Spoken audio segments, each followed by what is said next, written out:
And welcome to TIA's Network of the Future interview series as we speak to some of the session speakers heading to the TIA 2016 Network of the Future Conference that's in Dallas on June 6th through 9th. Joining us on this segment is Dr. Eric Black. He's Chief Technology Officer at Pivotal Communications. And Dr. Black, welcome to the program. Thank you, Abe. You prefer Dr. Black or Eric? Eric is fine. I'm not the sort of doctor that can help you in an emergency. All right, Eric. Thanks for joining us again. I want to talk about millimeter wave technologies. Clearly, millimeter wave frequencies will play a large part in 5G. That's next generation network technologies. Just last year, as you know, the Federal Communications Commission proposed 4 new millimeter wave bands for 5G. That was the 28, the 37, the 39, and the 64 gigahertz band. What does the FCC have to be very clear about as they find ways to use short wavelengths to support high capacity networks? Right. So the FCC has already done us a really big favor just by pointing out that they're going to reserve these bands, and I have to kind of credit the New York wireless community for helping push that through, because there was a lot of kind of wiffle and waffle on the carrier's part as to whether they really wanted to get in there. But by defining, here's what we're thinking about, the FCC has helped a lot. Going forward, it's going to be all the usual stuff that we expect from the FCC. We need to get some rules in place for spectrum sharing, rules in place for auctions of various bands within those frequencies. Just a lot of groundwork to do to lay out rules for how we're going to actually operate and use those bands in the United States. Now, Eric, part of the 5G densification and enabling technologies track session that you'll be speaking on at TIA 2016 in June focuses on massive MIMO systems and that for 5G networks. But isn't what you've introduced to the market, even very recently, sort of a counter to or an alternative to MIMO systems?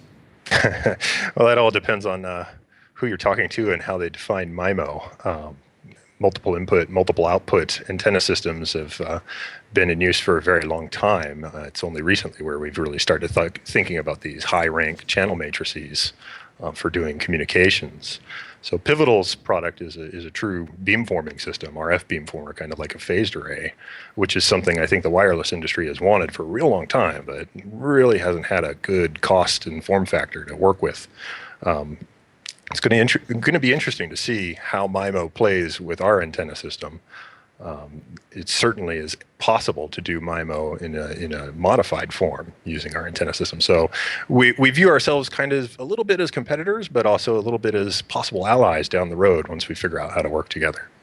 Now, part of the discussion at TIA 2016 will be about really ensuring proper connectivity and content delivery, but also together with a positive return on investment. Do your technologies, and I'm gonna try to say this, metamaterial electronically tuned antennas, address the cost concerns of moving towards 5G networks? We also like to call them holographic beamformers, but the short answer to that one is yes. If you're talking about a MIMO array, you're talking about sticking a full-up radio chain behind every radiating element in the array. That's not a cheap proposition. If you're talking about a phased array, you're talking about a phase shifter and distributed amplifiers throughout the array. Again, not cheap. Our arrays require a 5-cent control component behind every single element. So on the cost front, we think we've got it. Form factor-wise, well, radiating aperture is a radiating aperture. If you want a certain amount of gain out of it, it has to be a certain size. But we are pretty thin and can do conformal options. Weight-wise, we're going to be way lighter than anybody else. So that's going to let you stick these antenna systems in places where you otherwise wouldn't really be able to. Up on street furniture, for example, light posts and telephone poles. And then just power consumption wise, it draws almost no power to bias these control components. So there's just a great cost, size, weight, power envelope that we're sticking inside of, and we think we're pretty hard to beat in that area. So, I mean, would it be presumptuous on my part as sort of an outsider that you may feel in certain areas of 5G that the industry is not necessarily following the right course for researching and deploying really best practices and strategies for 5G?